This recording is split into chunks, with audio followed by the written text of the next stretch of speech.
لكل بيت حكاية، ولكن حكاية قصر البارون في مصر كانت من أغرب وأشهر الحكايات اللي ممكن أي حد يسمعها. يا ترى مين هو البارون؟ وإيه هي حكايته؟ وهل صحيح في لعنة وأشباح موجودين في القصر ده؟ ويا ترى كل الكلام ده حقيقي ولا مجرد خيال؟ يا ريت ما تنسوش تعملوا لي لايك لو عجبكم الفيديو ده، وتعملوا لي سبسكرايب عشان يوصلكوا أي فيديو جديد أنا بنزله. غير كده يلا بينا على قصة النهاردة. في نهاية القرن ال19 وتحديدا بعد افتتاح قناة السويس بكام سنة كده، جت سفينة من الهند ورست على شاطئ قناة السويس، وكان راكب على السفينة دي المليونير البلجيكي إدوارد إمبان. إدوارد إمبان لقبوه بالبارون، وده لقب حصل عليه من ملك فرنسا، معناه المحارب العظيم، وده لقب كانوا بيدوه للناس اللي بيعملوا خدمات كتيرة لوطنهم، ولأنه كان مهندس متميز عمل مشروعات كتير مهمة في فرنسا، منها إن هو ساهم في إنشاء مترو باريس. وما كانش بس البارون مهندس شاطر، ولكنه كان ذكي وعنده عقلية اقتصادية خلته يعمل مشروعات كتير قوي لحد ما بقى مليونير، ومنها ان هو عمل بنك بروكسل في بلجيكا بلده الام.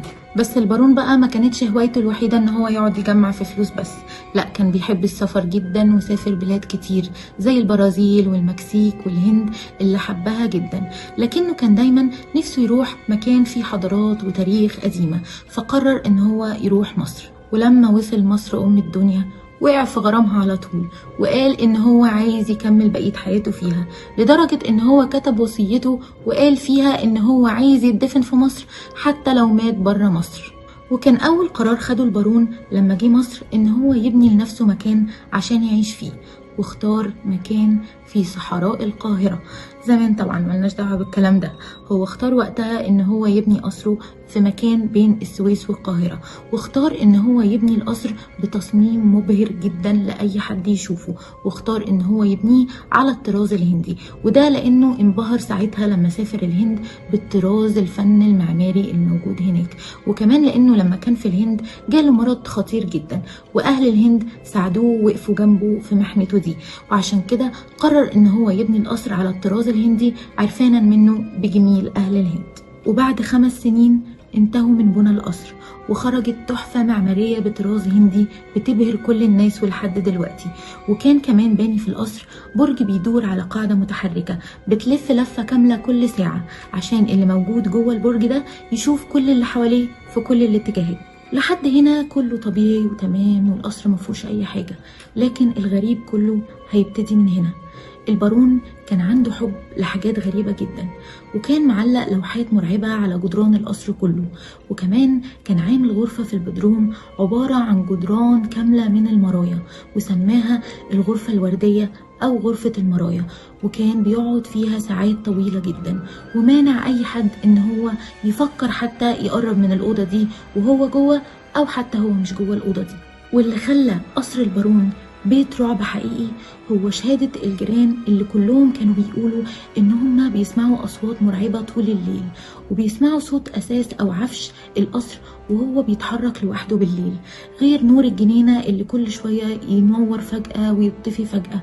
وكمان كانوا بيشوفوا اشباح جوه الجنينة ما بتخليش اي حد يفكر يقرب حتى من القصر. كل ده غير ان واحد من حراس العمارات اللي جنب قصر البارون قال ان هو في سنة 82 شاف فجأة دخان طالع من الأوضة الرئيسية في القصر، وبعدها نار طلعت من الشباك، وبعدها فجأة النار اتطفت والدخان اختفى، وكأن مفيش اي حاجة حصلت من غير ما حد يقرب من القصر او حتى يحاول يطفي النار. طيب ليه بيحصل كل ده؟ وليه قصر البارون بالذات؟ الناس قالت ان ممكن حياة البارون التعيسة اللي كان عايشها هي من اهم واحد الاسباب اللي خلت الناس تنقل كتير وتروج اشاعات ان في اشباح في القصر، وكمان لانه كان مريض وعنده عرج ظاهر في قدمه، وكانت بتجيله نوبات صرع، ولانه كان شديد جدا مع الخدم والموظفين اللي كانوا شغالين في القصر، فلما كانت بتجيله نوبات الصرع دي محدش كان يقدر يقرب منه الا لو هو امر بكده. ما كانش فيه حد بيقف جنبه غير الكلب بتاعه، ويفضل واقف جنبه لحد ما يفوق من نوبة الصرع لما تجيله. طيب ماشي، ده البارون، طب ماله القصر بقى؟ وليه اصلا بيتقال عليه كل ده؟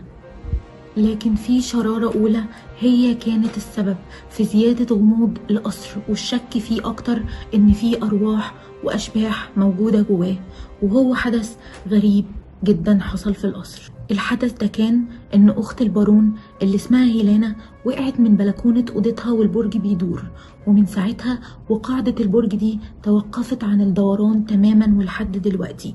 وقالوا ان السبب ان اخت البارون بتحمله مسؤولية موتها لان هو اتأخر عليها وما انقذهاش، وعشان كده قاعدة البرج ما بتلفش من ساعة موتها ولحد دلوقتي.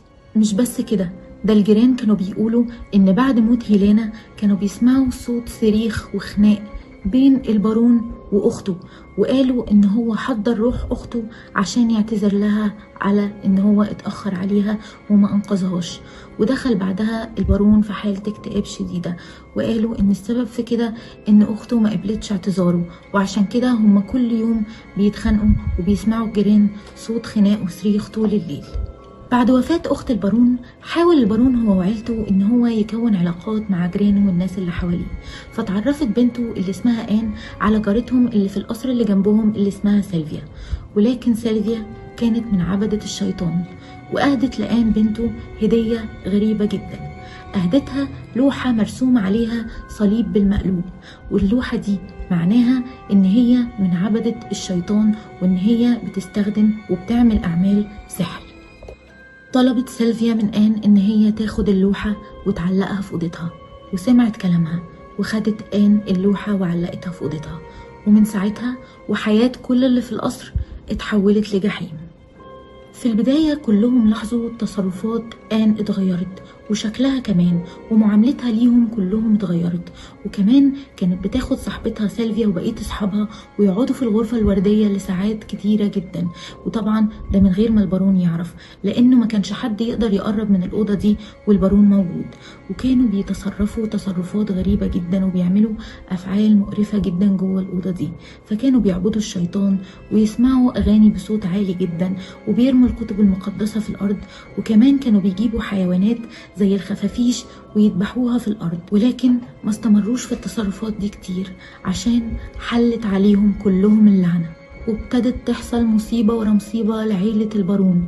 ابتدت بموت زوجة البارون اللي لقوها مشنوقة في الأسانسير لوحدها، وبعد كده 6 من خادمات القصر ماتوا بطريقة مجهولة، وكمان أخو البارون اللي لقوه برضو مات ومش عارفين مين القاتل ولا ايه سبب الوفاة. ولما كانوا بيدوروا على آن ما كانوش بيلاقوها، ولما بيلاقوها بيلاقوا ان هي بتحاول تنتحر، لكنها كانت بتفشل في كل مرة. لكن في مرة نجحت وانتحرت فعلا، ولقوها رمية نفسها من شباك أوضتها. بعد كل الحوادث والمصايب اللي حصلت لعيلة البارون ما فضلش غيره هو وبنته الصغيرة اللي كان عندها شلل الأطفال، وحالتها النفسية اتدهورت جدا بسبب موت أمها وبسبب معاملة البارون الوحشة جدا ليها، وجالها مرض نفسي غريب جدا، وهي إنها كانت بتفضل تصرخ صراخ هستيري وتعيط كتير قوي لساعات طويلة، وما كانتش بتهدى غير لما البارون ياخدها بنفسه ويدخلها الغرفة الوردية. وكانت ساعتها بتهدى وتطلع وتقول إنه صديقها الوفي كان موجود جوه الغرفة وطمنها. وبعد فترة لقوها ميتة على حافة بير، وعلامات الفزع والخوف على وشها، وكأنها شافت حاجة جوه البير مفزعة ومرعبة جدا. فضل البارون عايش لوحده لمدة كبيرة، وكانت بتجيله نوبات صرع كتير جدا، فقرر ان هو يسافر بلده الأم بلجيكا عشان يتعالج فيها.